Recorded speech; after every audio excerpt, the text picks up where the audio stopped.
Mahalia has been a songwriting force since the age of 13 when she signed her first major record label deal. Since then, the alternative R&B soul singer has been recognized for her soulful voice and bright personality.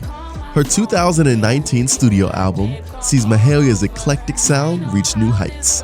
Love and Compromise is fearless, ambitious, and anything but compromising. This is Millennials in Music. The first time I completed my own song in the studio, it was this song. I think, the first time, I must have been 13, and it was a song called Let the World See the Light. And it went, it was about a boy in my school, and I said, I don't know what it is.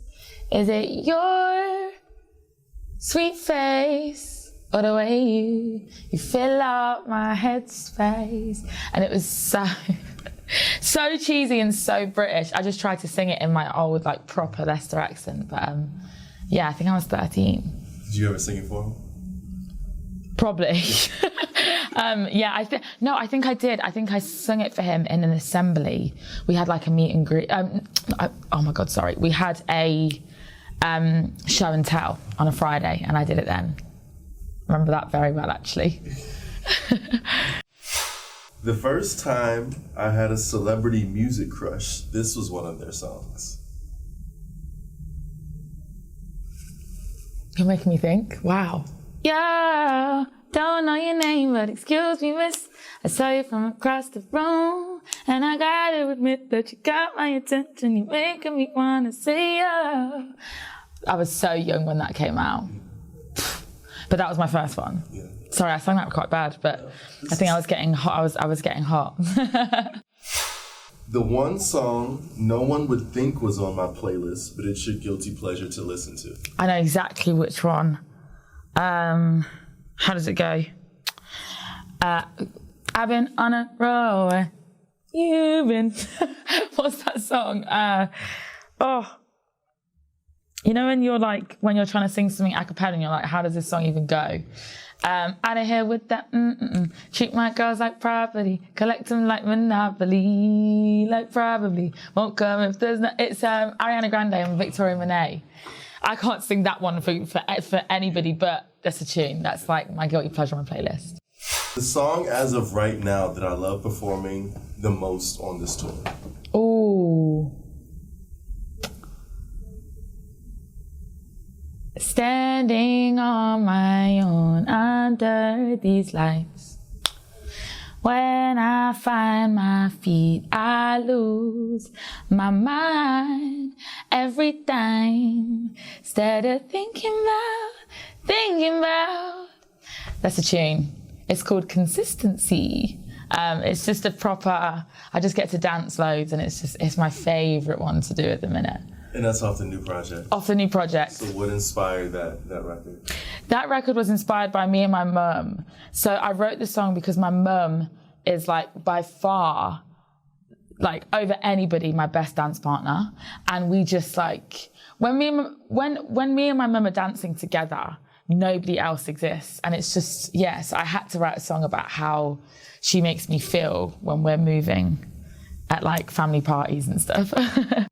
The first song I completed for Love and Compromise was this song. Every time the weekend comes, I know that it won't be long, till you're gonna call my phone, you'll be like, babe, come over. I know how this goes, talk about you need closure. Too many missed calls, too many texts. Damn, I wish I missed my ex. So the music video for that song is something that stands out for me. Sick. What inspired you to do the video? It's backwards. Yeah. So what inspires you to do a whole music video? So the director, who's a great guy, his name's Andrew Litton, he sent me the Far Side drop, and I remember seeing it. And so I think that video for me would have been just before I was at an age to watch those videos, because I'm a baby. But when he sent me that, I was like, this is sick. This is so sick. And then his idea was to pay homage to that video, but do something fresh and new and like kind of in his hometown.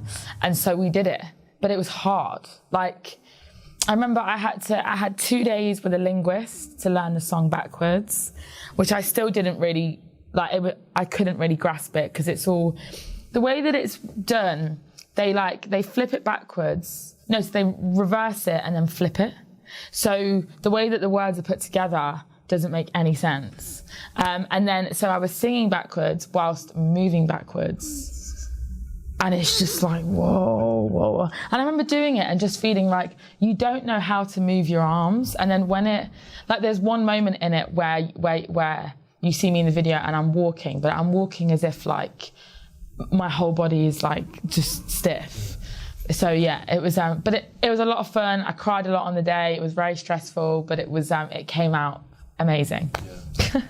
The song that is the most personal to me on Love and Compromise is this song.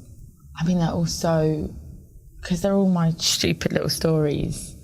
I would say, I got this burning feeling up inside my bones. And you know I've been calling, baby, are you home? I know your girl's at the bar and she's pretty as fuck, but I'm the one. She got the time, but I got the touch that makes you dumb. It's a song called Karma. And it's about somebody that it shouldn't be about, and I'll never tell them that it's about them, because I can't ever do that. But I think that's my most personal for that reason, because it's one song that I would never be able to tell people who it's about. The song from one of my peers that I would love to do a karaoke duet with them is this song.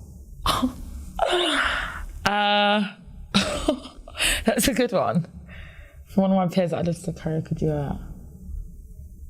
What's that? It's a what you call it? That Ella tune with is that with Chris Brown? That's with Ella and Chris.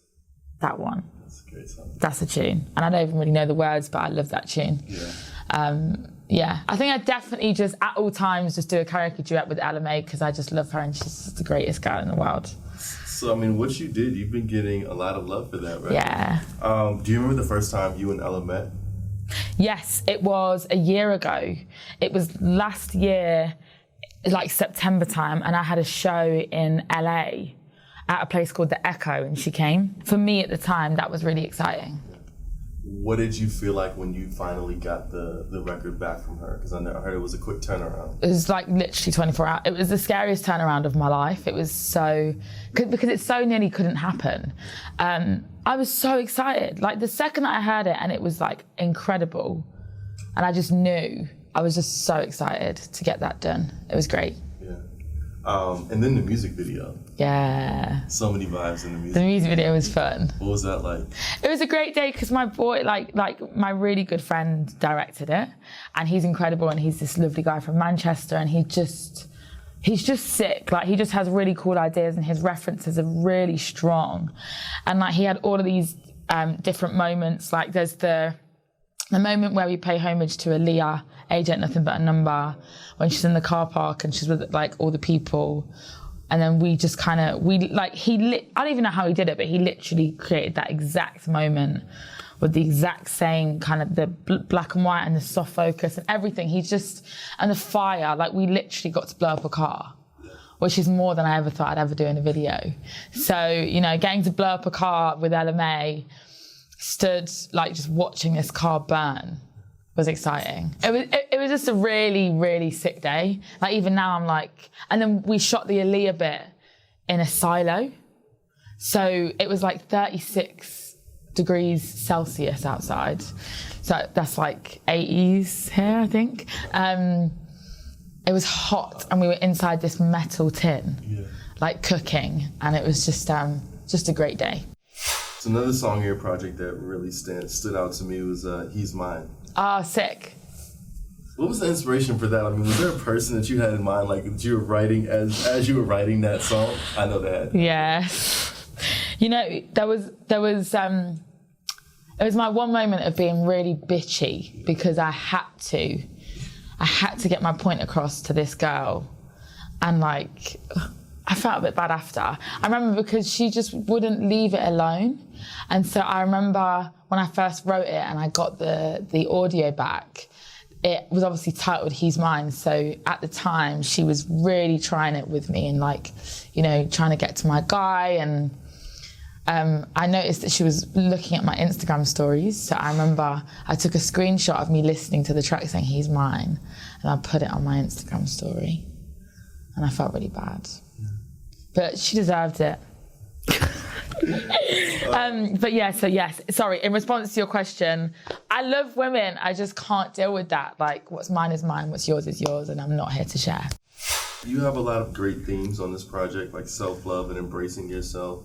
Why do you feel like that was important, you know, to talk about? Those are important things to talk about. Because I think, for starters, I don't think it's ever a thing to not be talking about. But also I think, you know, confidence and self-love is strange because you can kind of have it in different ways. And I just find that music is so influential. And for kids are so susceptible and they're just ready to listen and learn, and they want to sing with you and they want to dance with you and do their thing. And, you know, I find like we have the music that is like, hey, I'm a bad bitch, I can do whatever I want, blah, blah, blah. And that's confidence. But I wanted to try and put out a message that was like, you know, all of the things surrounding you are all a part of self-love as well. I went through a journey kind of late last year where I realised loving myself was not just about loving the way I looked. It was about like, you know, seeing myself differently, seeing myself and seeing the people in my life that were good and the people that I loved, and, you know, being comfortable in my skin, but also just like, for me, it was about seeing myself as something other than just a physical body, and like seeing myself as a potential mother and as a potential wife, and seeing myself as a caring person, and, you know, so it's an important subject matter for me to talk about. I'm just trying to talk about it in a different way to make young people, but also particularly young girls, think about confidence and self-love as something more than just a skeleton, you know? So, yeah, it's a really important subject matter for me.